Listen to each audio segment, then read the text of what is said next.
m'appelle Nicolas Ribard, je suis cardiopédiatre à l'hôpital des enfants. J'ai eu la chance d'obtenir la bourse Claude Vickers de la BKF. Claude Vickers qui est un des généreux donateurs de la BKF depuis de nombreuses années, afin de pouvoir réaliser ma recherche qui porte sur les cardiopathies congénitales.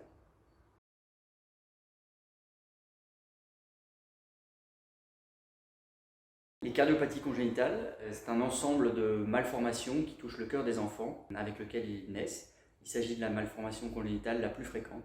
On estime qu'environ un enfant sur 100 naît avec une malformation cardiaque. Dans la plupart des cas, il s'agit heureusement de malformations bénignes ou qui se guériront d'elles-mêmes avec le temps. Mais dans certains cas, il s'agit de malformations plus graves qui nécessitent un suivi régulier et parfois une intervention chirurgicale qui peut avoir lieu à la naissance ou plus tard dans la vie. La plupart de ces cardiopathies congénitales sont à présent assez bien étudiées et connues, mais il existe des cardiopathies plus rares pour lesquelles on n'a malheureusement pas de modèle d'étude, de modèle animal ou de modèle génétique, pour lesquelles on ne connaît pas l'origine de la maladie. Et c'est sur une de ces maladies-là que ma recherche se porte. Il s'agit de la double discordance. C'est une cardiopathie congénitale où les ventricules sont inversés. Le ventricule gauche se retrouve à droite et le ventricule droit se retrouve à gauche, ce qui pose au cours de la vie de nombreux problèmes, notamment une défaillance du ventricule droit qui fonctionne moins bien en grandissant. Et ce problème-là est encore assez méconnu, on ne sait pas expliquer pourquoi est-ce qu'il arrive. Et c'est ce problème-là qu'on aimerait bien essayer de mieux comprendre.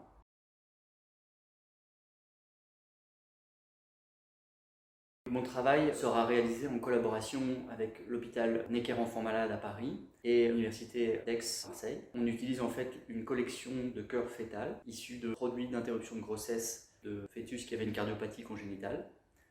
Et on va utiliser ces petites pièces qui sont conservées dans cette collection, qui sont très fragiles. On va les passer dans une machine qui se trouve à Marseille, qui est un micro-scanner, une machine qui permet à l'aide de rayons X de réaliser des photographies très précises de l'intérieur du cœur, sans abîmer la pièce anatomique, et ensuite de reconstruire un volume 3D qui va nous permettre, on l'espère, de pouvoir étudier l'orientation de toutes les fibres du muscle du cœur, afin de pouvoir essayer d'étudier cette orientation dans les différentes cardiopathies congénitales, et notamment la double discordance, de voir s'il y a des différences et si cela pourrait expliquer pourquoi est-ce que ce ventricule droit dysfonctionne avec le temps. En tant que cardiopédiatre, il me paraissait important de continuer à garder un contact avec les patients et c'est la raison pour laquelle je réalise ce travail à mi-temps en répartissant mon temps entre le soin aux enfants atteints de cardiopathie congénitale et ce travail de recherche plus fondamental.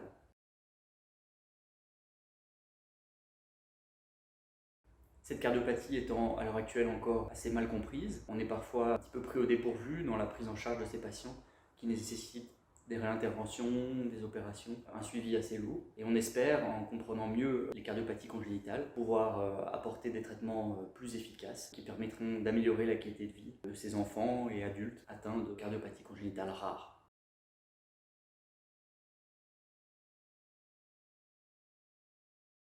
Afin de nous aider, vous pouvez faire un don à la BKF afin de permettre à d'autres jeunes chercheurs de réaliser leurs recherches en pédiatrie.